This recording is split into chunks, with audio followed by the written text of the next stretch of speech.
Welcome back to the Album Review channel. My name is Dave, and today we have an exhilarating journey through Yes's Time and a Word. This 1970 album offers a rich assortment of sounds, providing a fascinating glimpse into a band that dared to challenge the norms of rock music. With this album, Yes delivered a collection of tracks that blend intricate melodies, celestial arrangements, and experimental elements. It's an exploration through themes of introspection, fleeting moments, and cosmic wanderings woven into a series of musical compositions. For newcomers to Yes, this album serves as a gateway into a realm where progressive rock intersects with orchestral elegance. Dive into this album and prepare to be captivated by the mysterious and enchanting musical landscape found within Time and a Word. Starting off with track 1, No Opportunity Necessary. So this track acts as the bridge between the band's rock roots and the incorporation of brass arrangements. It blends psychedelic elements with pop sensibilities, experimenting with the brass sections whilst maintaining a foundation in traditional rock frameworks. The song showcases Yes's willingness to explore these diverse musical elements within their evolving sound. It opens with that classic Hammond organ, played by Tony Kaye, before the strains of the orchestra, the big country, kicks in, which is so novel, really. Then there is the sound of Chris Squire and his bass, which becomes a dominating feature throughout this album as it booms its way through this and the other pieces. For me, those vocals of John Anderson were too much in the background, and that's a production issue, and I would have liked to hear them louder and clearer. It's a high-tempo track throughout, and the reprise of the orchestra and the big country theme again is an absolute winner. Then is the second track, and on this one, the organ dominates the opening of this track, and whilst there's a jazzy feel to the tempo, Bill Bruford keeps it in check with some military-feeling drumming. Again, I like the use of the orchestra, as this was still in the days where electronics were unable to reproduce those sounds, and it's lovely to hear the proper instrumentation. There are really strong harmonies in this track, and that helps to fill out Anderson's vocals, which are much clearer on this song, I must say.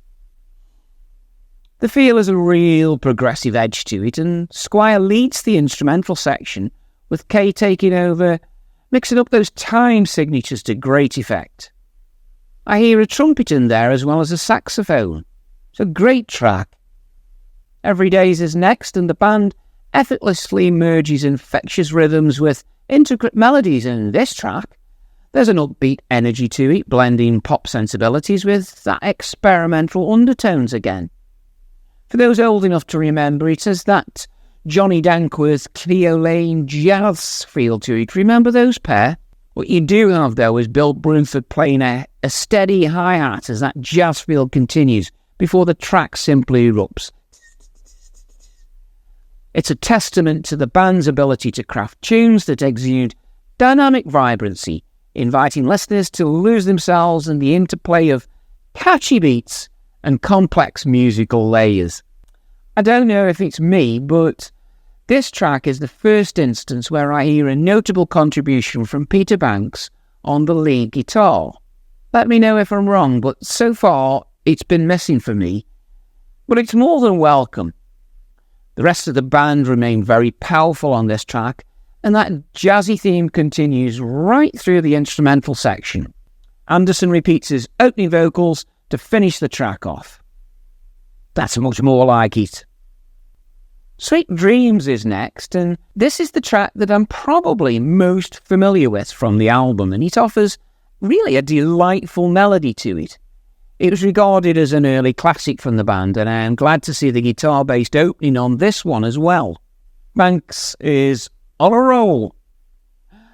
There is that amazing twangy bass propping the track up that is such a feature, and it is a good tempo with those requisite key and signature changes. John Anderson sings some emotive vocals, and there's a captivating chorus, and the Banks and Squire contribute very, very strong backing vocals to this one. There's an instrumental section that delivers lots of changes, and it is a very good prog track. It is an allure that harks back to the knack Yes have for weaving those emotive narratives within their compositions. It has to be said there is quite a long outro, though, to this one. Prophet is up next. It's a musical opus that showcases Yes's penchant for grandeur. The Prophet embarks on an expansive journey. There's a big organ opening from Tony Kaye. It lasts well over a minute here, and it feels like it's got strains of Keith Emerson and the effect he had on some of the prog keyboard players of the time. It has an intricate instrumentation and really ramps this track up when the orchestra joins in to boost further this opening. It's around the 2-minute mark the track really gets going. There's strong Uriah Heep influences here. You know, those big pumping bass and drums and organ all competing with one another. Add to that some nice guitar work, and all this is included before Anderson's vocals are introduced after about 3 minutes, but with a sudden, softer tone to the music. Another theme change, again, as it begins to sound a little bit like a fairground tempo. It goes up and down and in and out before the orchestra comes back in again and is so prominent. There's another verse-chorus repetition before an interlude in this light and dreamy tempo, and then it's back to the verse for a final time.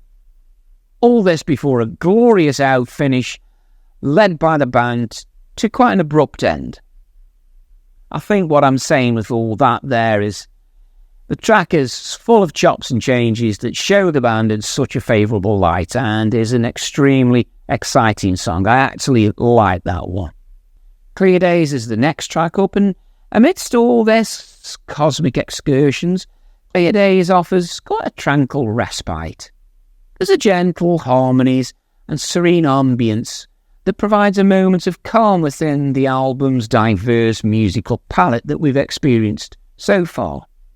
There's a soft 50s feel opening with the Anderson vocals quite reminiscent of perhaps somebody singing at an afternoon tea dance. It's not offensive, but really just nice and normal. It's a short track of just 2 minutes, and there's a real bit of a Eleanor Rigby towards the end. I don't know if that was intentional.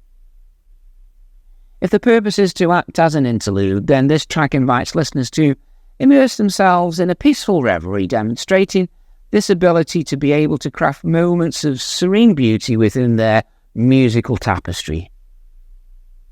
Allowing for all that, though, it wasn't my favourite track from the album.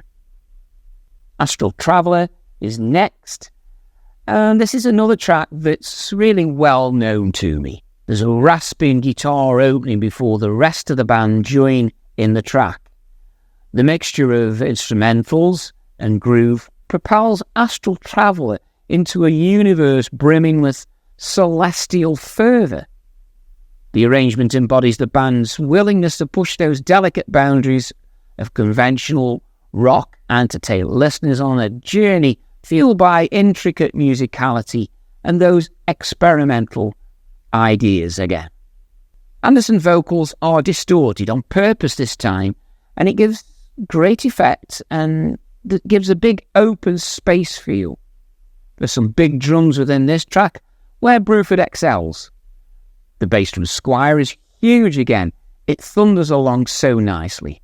Now, there is a section within the instrumental that sounds very familiar to me towards the end, but I can't quite place it though. Repeat the opening verse and close with that rasping guitar again, and this is a top track. Love it. And before we know where we are, Time and a Word, the title track, and what a way to finish. This one encapsulates the lyricism and soulful delivery of a band at this point in their development. That gentle acoustic opening, John Anderson singing as sweet as a nut, masterly supported by Chris Squire in just the right places.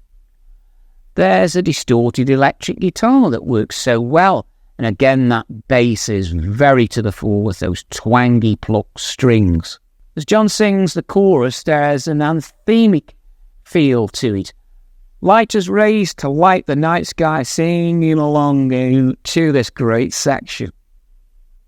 Couple that with those poignant melodies and it serves as a reflection on the passage of time and its impact on human experiences, making a powerful moment of emotional resonance within this album.